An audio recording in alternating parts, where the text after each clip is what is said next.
동생을 업고 정성화. 화가 박수근의 그림 아기 보는 소녀를 보고 있다.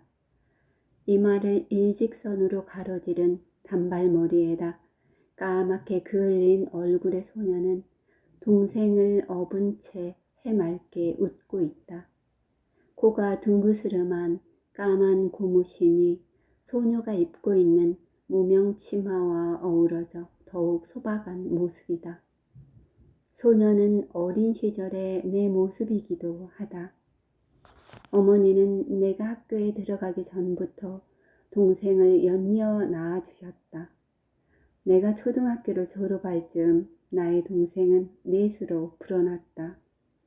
동생이 자꾸 생긴다는 것은 한창 놀고 싶어 하는 내 또래 아이들에게 그리 신나는 일이 아니다.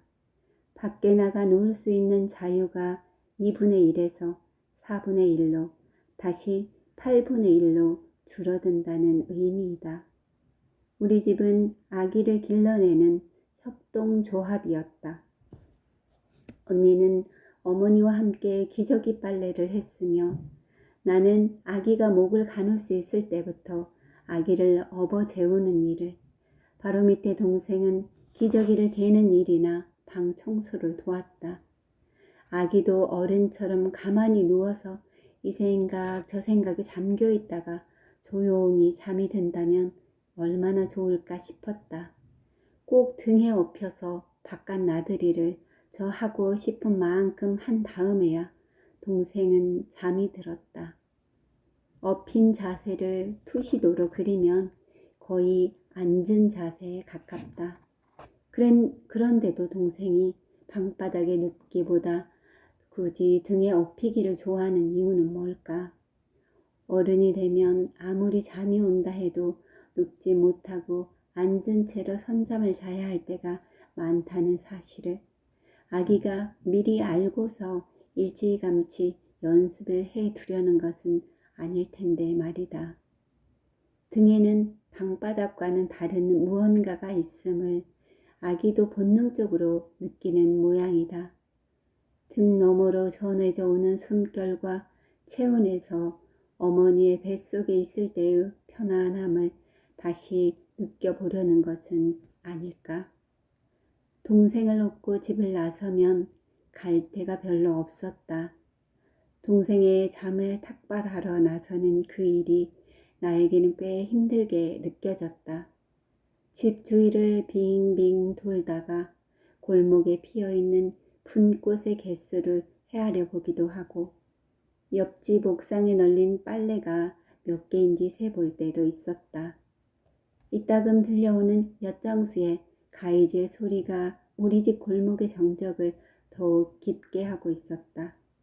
좀 넓은 공터로 나오면 친구들이 모여서 놀고 있었다. 이강상 침노하는 외적의 무리를 거북선 앞세우고 무찌르시니 노래를 부르며 나풀나풀 고무줄을 넘기거나 바닥에 석필로 하얀 금을 그어놓고 사방치기를 하고 있었으며 때로는 시원한 그늘에 모여 앉아 공기놀이나 소꿉놀이를 하기도 했다. 그럴 때는 동생을 재우는 것보다 뛰어놀고 싶은 내 마음을 재우는 것이 더 힘들었다. 내게 있어 자유란 등에 아무것도 없지 않은 홀가분함을 의미했고 그때만큼 자유가 부럽고 빛나 보인 적도 없었다. 친구들이 어울려 노는 모습을 물끄러미 쳐다보고 있으면 등에 업힌 동생이 이내 포대기 속에서 몸을 뒤틀었다. 한자리에 오래 서 있다는 것을 눈치챈 것이다. 언젠가 고무줄 놀이를 무척 하고 싶어서 옆에 있던 빈 사과 상자에다 어린 동생을 담아놓고 아이들이랑 고무줄 놀이를 했다가 누군가 어머니에게 일러주는 바람에 단단히 혼이 난 적도 있다. 동생을 업어 재우는 것 못지않게 잠든 동생을 내려놓는 것도 힘들었다. 잠이 깊게 들었다 싶어서 집에 돌아와 동생을 방바닥에 살포시 내려놓는 순간 으앙하고 울음을 터뜨리며 다시 깨는 수가 많았기 때문이다. 애프터 서비스는 전자제품에만 있는 게 아니다. 나는 다시 동생을 업고 밖으로 나와야 했다.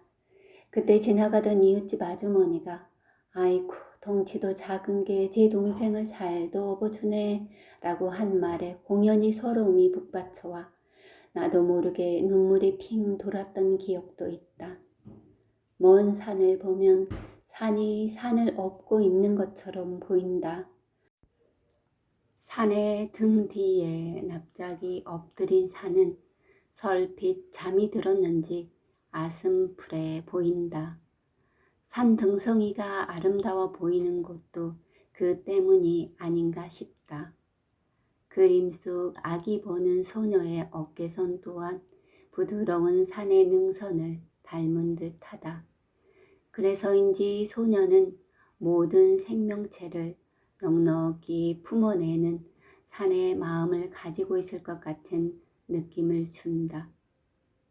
동생을 업고 있으면 동생의 살냄새, 새근거리는 숨소리, 꼼지락거림, 그리고 통통한 두 다리의 감촉 등 그 모든 것이 나의 등에 그대로 전해져 왔다.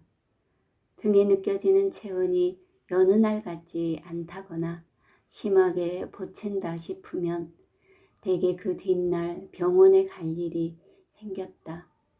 바로 밑에 동생을 빼고는 다들 내 등 뒤에서 옹알이를 했고 내 등에 오줌을 싸기도 했으며 잠투정을 하느라고 내 뒷머리를 쥐어뜯으면서 소나기에 힘이 세어져 갔다. 막내 동생이 저 혼자 잘 걷게 되어 더 이상 업히지 않으려고 내 등을 밀쳐냈을 때 나는 웬일인지 해방의 기쁨보다는 서운한 마음이 먼저 들었다. 동생을 업었을 때의 느낌은 나의 등에 그대로 내장되어 있었던 모양이다. 내 아이를 낳아 처음으로 등에 업었을 때 그 느낌은 한결 증폭되어서 내게 돌아왔다. 아이의 숨과 나의 숨이 포개지면서 살과 살이 함께 호흡하는 느낌이 들었다. 그래서 나는 어딜 가든지 아이를 업고 다녔다. 서양에는 우리와는 달리 업고 업히는 문화가 없다고 한다. 그래서인지 외국의 전쟁 영화를 보면 부상자라 해도 업어 나르는 게 아니라 들것에 싣든가 아니면 겨드랑이를 부축하여 질질 끌고 가는 수가 많다. 업는다는 것은 한 생명체의 무게를 고스란히 내가 감당하겠다는 의미이며 한 사람의 걸음으로 둘이 나아가겠다는 뜻이다. 부모가 아이를 업어주고 형이 아우를 업어주고 다 큰 자식이 노모를 업는 풍습은 우리 문화에 있어 하나의 아름다운 결을 이루고 있다는 생각이 든다. 아이들의 날개에 이젠 제법 힘이 올라 나의 등을 찾지 않게 되면서 나는 자꾸만 등 언저리가 허전해져 왔다. 그때 누군가 나에게 문학을 공부해 보라고 권했다. 봄바람처럼 부드럽게 감겨오는 지금의 자유를 굳이 말할 이유가 있겠느냐고 가슴이 속삭였을 때 뒤쪽의 등은 애써 담담한 표정을 짓고 있는 듯했다. 문학이란 등 짐을 질 때는 스스로 그만한 무게를 감당할 수 있어야 한다고 등은 내게 말하고 싶었을 것이다. 나는 오늘도 글 한 편을 업고 대열에 끼어서 가고 있다. 지금 업고 있는 이 글을 푹 재울 수 있을지, 그리고 방바닥에 제대로 내려놓을 수 있을지 잔뜩 걱정을 하면서. 오늘은 녹음에 문제가 많았는데요. 제가 확인을 못하고 업로드를 시켰네요. 정말 죄송합니다. 감사합니다.